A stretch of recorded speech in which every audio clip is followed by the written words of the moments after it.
Forget about Thailand, forget about the Philippines, forget about Colombia, Mexico, and the Dominican Republic. You have to go to Vietnam. Hello everyone, my name is Angelo and I am a passport brother who brought his fiance from Vietnam to come live with me right here in these United States. We got married, she's got a green card, and now we're planning to do some amazing, incredible things. Hello everyone and welcome back for all of my regular watchers, and welcome to all of the new watchers. Here I talk about all things USCIS, immigration, K1 visa, and of course, green cards with your new spouse. I have been championing the idea of going to Vietnam to find a wife, and I'm a big advocate of that for men like me who are over 50 and perhaps you've been married before and you want to try this thing one more time. A Vietnamese woman is a really good bet to have a significantly fruitful and enjoyable second half of your life.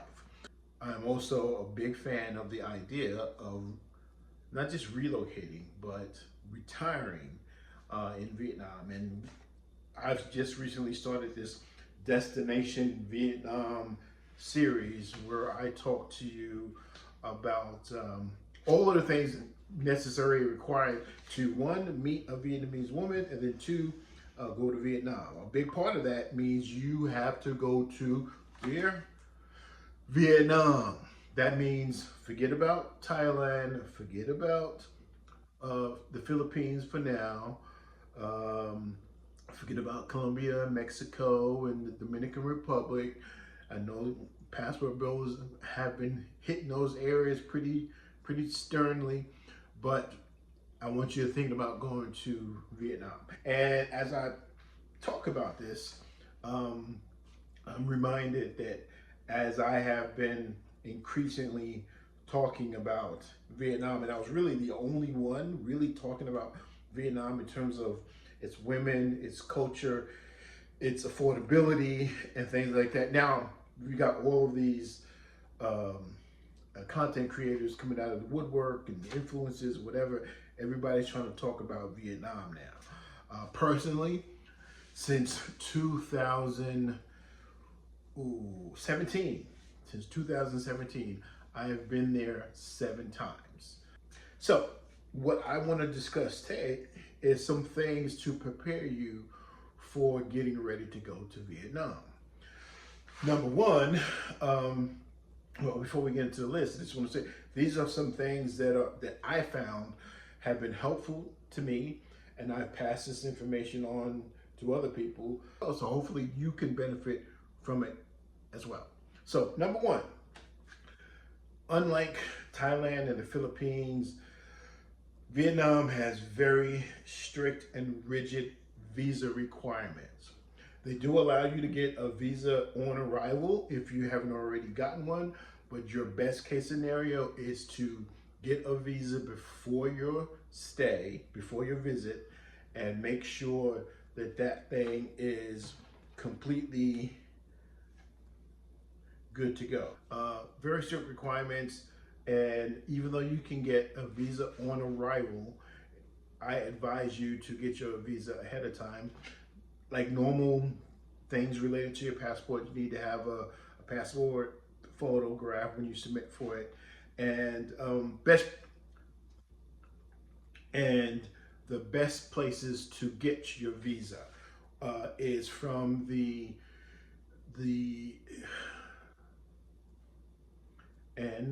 best places to get your visa is from the U.S. Embassy, and the best place to get your visa is there's 2 places you can get it. You can get it directly from the Vietnam Embassy.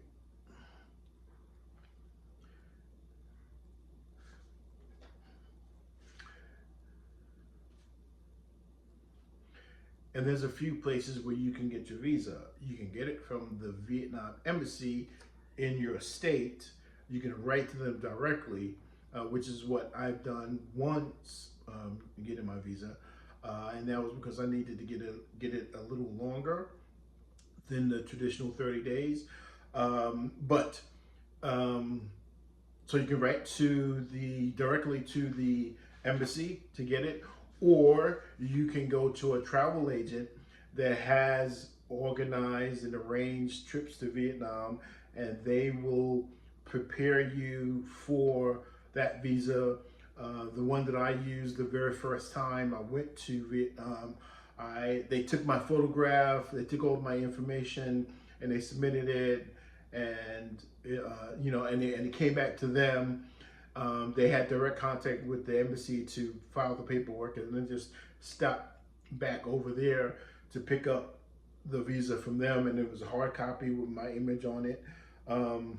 It was about the size of this, as a matter of fact, and I just, tucked it inside my passport, and I showed it when I arrived in Vietnam. So the things that you want to make sure of is that your name matches exactly on your passport as your visa.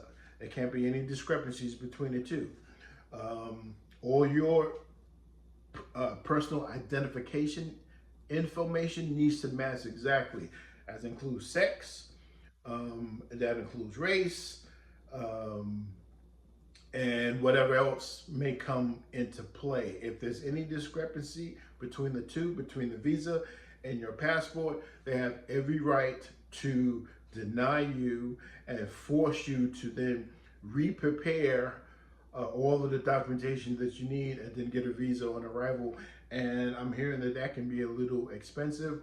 I've never done it because I believe in being prepared beforehand. I've always tried to avoid those issues. Other thing about your visa and your passport, you should keep a hard copy of your passport bio page on your person at all times. You should also keep a copy of your visa on your person at all times. In some hotels, you may need to leave your passport with the hotel desk receptionist or something. That's what I had to do the first time, and trust me, I was not happy about that. But everything turned out fine. But that's what happens in some of these places. And now that Vietnam has, put the kibosh on a lot of Airbnb, or I should say illegal Airbnbs, where you have to go to a legitimate hotel, you might want to be prepared for that in the event that they do ask to hold on to your passport and your visa. Also, you also want to keep a copy of your passport and your visa in the cloud somewhere. Send it to yourself in an alternate email account, something that probably doesn't have two-factor authorization, because you need to be able to, if your passport is lost and your visa is lost and you've got no ID and you need to get a copy of it, you need to be able to quickly sign on to an email account and download it and then print it out. And if you got two-factor authorization, that's 2FA, and they require you to get your phone, and your phone is also lost or stolen or missing along with your visa and your passport, then it's not a good thing. So you just want to have a simple way to jump into an email and pull that information out. Second, when you get your visa, make sure you check the dates. Make sure you check the dates that are printed on it in terms of when it's active and when it's over with. And then when you go through customs in Vietnam, make sure you check the date that the customs officer stamps as the date that you have to return by. Sometimes I'm hearing that those two dates are not the same. If they are not the same, you go by what's on you go by what's in your passport, the stamp on your passport, because that's what the person's going to look at when you are exiting, and they look at the stamp on your passport. You don't want to overstay. You don't want to overstay. you don't want to overstay. You run the risk of getting blacklisted or delayed or worse, they accuse you of something, whatever. You don't want to overstay. Don't even try to cut it close. Make sure that you are out of that country by the time your visa expires. Also, I just want to let you know that if you stay till the very end, I'm going to let you in on a couple of secrets of what I'm doing right now to prepare for my next trip to Vietnam. Or actually, I should say my return to Vietnam. Or maybe I should say my return home. Watch it until the end. All right, thank you. As long as you do that, you'll be fine. Third, prepare for the heat. I'm serious. It brings the heat as hot as hell in Vietnam. I went there, the best weather I've ever experienced in Vietnam was in December, just before Christmas.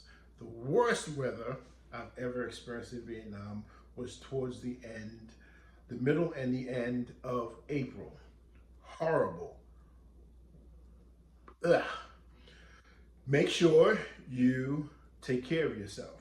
You rest when you need to. You get out of the sun when you have to. You drink lots of fluid to stay hydrated. You don't overwork yourself. You make sure you get your electrolytes, and you make sure you do what you have to do to take care of yourself.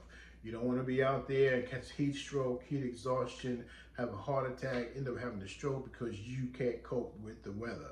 That means you rest, you drink lots of fluids, and you get out the sun as early as possible. Now, what that means for a lot of people and culturally in Vietnam is you get up early in the morning when the sun is still low. You do a lot of activities there. You go out to your coffee shop. You go get your banh mi sandwiches or you go get your pho, or you go get you a coconut water or something like that. You do that in the morning, and you go out. You visit some places. You walk around town. There's not a lot of traffic. There's not a lot of commuting traffic. And as soon as that sun starts to rise up, you bring your behind back inside. That's what I did. If you decide to go to the beach, hit the beach early in the morning, and then if you want to be there in the afternoon, then make sure you stayed in a shaded area. Now, number 4, understand that Vietnam, I believe it's about a 7,000 miles away.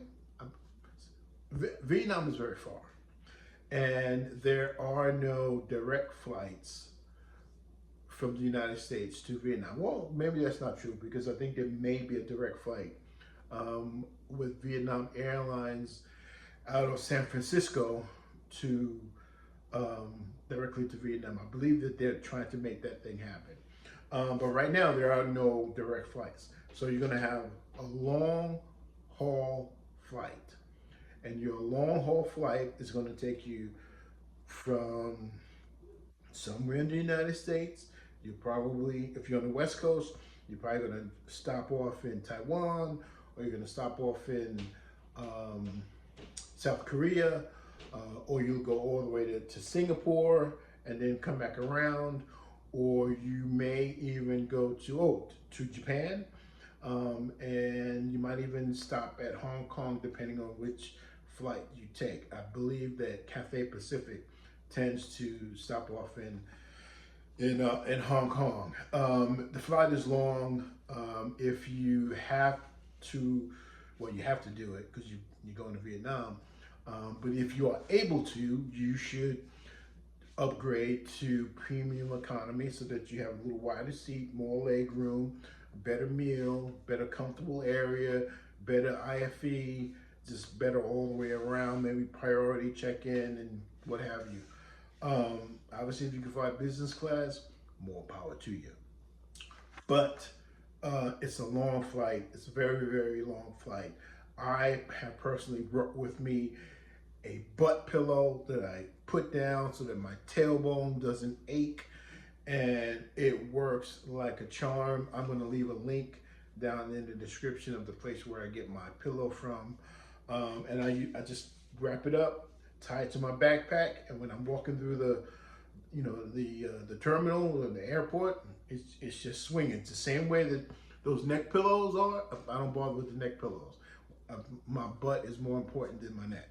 So get yourself one of those. It's a long flight. Be prepared for it. Bring yourself a reusable water bottle. I suggest bringing something nice and firm like this. This is metal. And when I go through security, I just pour the water out. When I get through security, I just go to the nearest water fountain and I put some water in here, and I have it on the plane so that I can drink water whenever I want to. I don't have to wait for the flight attendant. Oh, now, if you're flying there from the United States, what you need to do is register with the U.S. Department of State service called Smart Traveler. Smart Traveler, just search that in Google, it'll come up. You register with them, basically you give them your itinerary. They know that you are in a foreign country. They also notify the local embassy that you are in that country, and so you're not alone, so to speak. So there's somebody there, and they will, if God forbid something happens, you get hurt, you get injured, or whatever, and you call the embassy, or someone calls the embassy on your behalf. You know, they're not sitting there on the other end saying, "Well, who is this person? We don't know who it is." You're registered. There's some other services that they provide, and I believe they may even offer some sort of connection to what do you call it? Travel insurance. If not, you should definitely have travel insurance. There's plenty of travel insurances out there. I've used several of them. I'll list them in the comments. Also, recently, when my wife went back to Vietnam for her, what do you call it, for the new year, she ended up having a really bad toothache and really bad tooth pain. And it turns out that one of her what do you call those connections, those bridges, had cracked. And so a part of her tooth was exposed. And so she paid something like $200-300 to get it fixed and to get a new one. And it was covered under the insurance because it was an immediate need to relieve the pain. And so she was able to get reimbursed for that. And they just deposited the money back into her account. And the interesting thing about it was that if she was still in Vietnam or wherever she was at the time, if she had a local bank account, they would have transferred the money to her at that local bank account in the local funds. That's how good this insurance was. So you definitely want to get hit on that and make that thing work. That's all the tips that I have about Destination Vietnam. My wife and I, we've been sitting down and we've been talking and we've been planning this out, and going back to Vietnam is definitely on the menu. We are planning some things. I'm working on some other things to make that happen. Maybe possibly some remote work first, and then picking up and getting up out of here. So thank you all for joining me today with this video, and hopefully you will choose Vietnam as your next destination of choice. And I'm going to show you in the next video, or the one after that, I'm going to show you how to meet a nice, sweet Vietnamese woman like this one right here. Thank you so much, guys, There's love out there for you. Go get your woman. All right. Bye-bye. I am obtaining certifications online that will facilitate my ability to transition from full-time employment into remote work.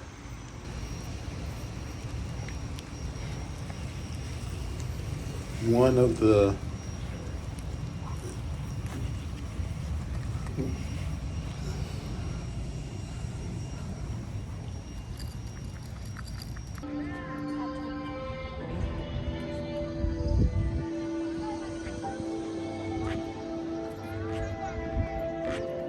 Finally, you don't get a headache. I am. I'm still, but I'm focused on this. Hi, Angelo. Hello. I feel happy Why do you feel so happy? because you fly back US tomorrow. Oh, so you're happy that I'm going to be leaving?